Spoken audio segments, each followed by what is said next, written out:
وغواړي د دې ګرم ځای نه مو یخ ځای عذاب ته بوځي او یا د دې یخ ځای نه مو ګرم عذاب ته راولي، نو دا د خدای پاک جل شانه خوښه ده.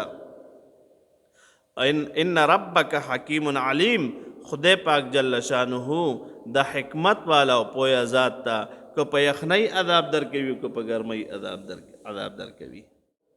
څوک چې د چا خبره مني نو هغه وایي که نه لکه دا مې ډېر ښه یار مې دا دوست مې دا یا مې بچی دا یا مې دا ده، وایي زما خبره مني. نو خبرې منلو کې هغه د منونکي فایده وي که نه؟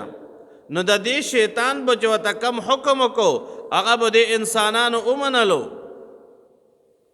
وبلغنا اجلنا الذي اجلت لنا، او دا وی یا خدای پاکه مونږ ورسېدلو هغې میعاد ته، هغې وعدې ته چې تا مونږ دپاره کم اجل مقرر کړی ده. یعنی مونږ ته خو اوس مرګ راغو، دنیا کې خو مو د شیطان منلی دي، خو لیکن اوس راله هغه وعده چې تا مقرر کړي وه کم مرګ هغې ته مونږ راورسېدو. نو خدای پاک جل شانه به ته فرمایي قال النار مثواکم خالدین فیها. خدای پاک جل شانه به ته فرمایي چې تاسو د یو بل منلی دي نو د دواړو ځای جهنم ده. د دواړو ځای څه ده؟ جهنم. او همیشه به وایي پکې الا ما شاء الله، مگر هغه چې خدای پاک جل شانه وغواړي. د دې دا معنا نه ګورئ چې کله مو به وباسي، نه، کله به خدای پاک جل شانه وغواړي نو په ګرم عذاب بدل عذاب درکوي، په اور بدل عذاب درکوي. کله به وغواړي د هغه ګرمۍ نه مو به وباسي، په سخت یخنۍ بدله زمهریر د جهنم یو نوم ده چې هغې کې علما کرام فرمایي وایي داسې سخت یخني ده په هغې جهنم کې چې انسان پکې واچولی شي نو د انسان په لاس اډوکي کې چې کم نلی ده هغه به پکې واوره شي. داسې سخت یخني ده. ښه بعضې علاقې هم ګوره اوس هم داسې دي، سخت یخني وي پکې کابل ته لاړ شه، کابل ته په څه خوړي کې لاړ شه، هلته به داسې شدید یخني به دې کېږي، څادر به په سره وي، کمبل به اغوندې چې کله سملې.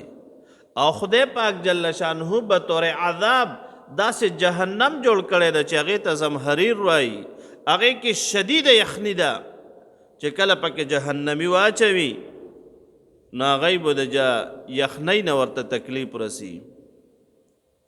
یو ځل یو ملحد معنا داسې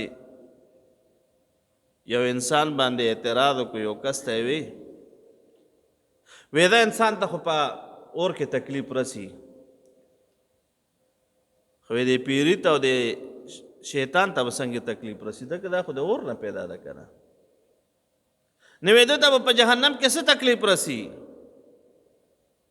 نبی کریم صلی الله علیه وسلم مبارک فرمائی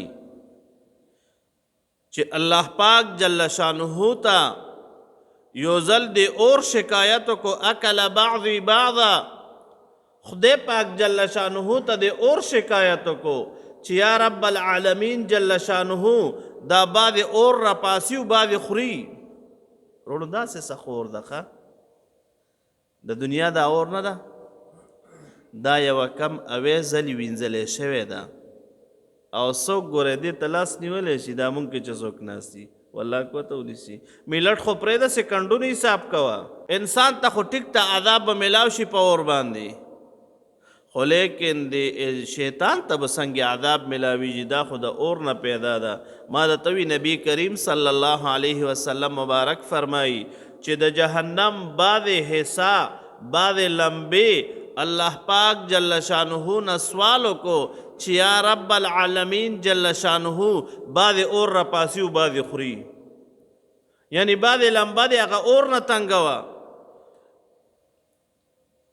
او دا د بخاری شریف او د مسلم شریف پر روایت کی دی چې کله دی اور د الله پاک جل شانہو نه خواستو کو الله پاک جل شانہو جہنم تا امرو کو چې په کال کې 2 ساګانې خلا چې یو ساوالی نو د هغې نه اوړی جوړ شي، داسې باړاس چې راوباسي که نه د هغې نه اوړی جوړ شي، او کله چې ځان ته راکاږي د هغې نه ژمی جوړ شي.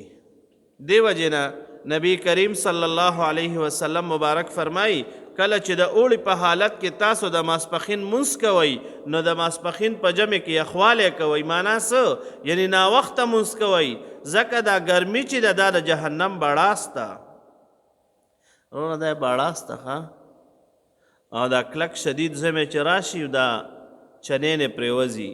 نو موږ څنګه چا د ځان نه کمبل تاو کړی وي، چا څادر تاو کړی وي، چې عین جهنم به څنګه وي. خدای پاک جل شانه دې موږ ټولو ساتي چې عین جهنم به څه حالت وي. نو یو کس ورته ووی د شیطان ته به څه نقصان رسي. نو داسې چلې وکړو، یو لوټه یې راواغسته، لوټه به دا سړی پې وویشتو. هغه ورته د سوال دا جواب و، وی نه، وی ته د څه نه پیدا یې؟ وی زه د خاورې او د خټې نه. نو وی ما خو په خاورې باندې وویشتې. لوټه خټه وي، خاوره وي که نه؟ وی تا ته تکلیف در راغو کو نه؟ وی او وی دکه رنګې الله پاک جل شانه چې وغواړي دا شیطان د اور نه پیدا ده او په جهنم کې ولا عذاب ورکوي، نو دغه شانتې عذاب ورکولی شي. لیکن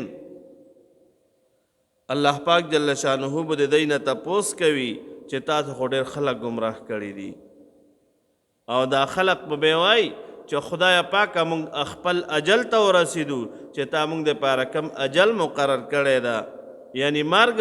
خدای پاک جل شانه به دواړو ته وفرمایي چې همیشه دپاره جهنم کې وایي الا ماشاء الله. مگر که خدای پاک جل شانه وغواړي د دې ګرم ځای نه مو یخ ځای عذاب ته بوځي او یا د دې یخ ځای نه مو ګرم عذاب ته راولي، نو دا د خدای پاک جل شانه خوښه ده. ان ربک حکیم علیم. خدای پاک جل شانه د حکمت والا او پوهه ذات ته، که په یخنۍ عذاب درکوي که په ګرمۍ عذاب درکوي.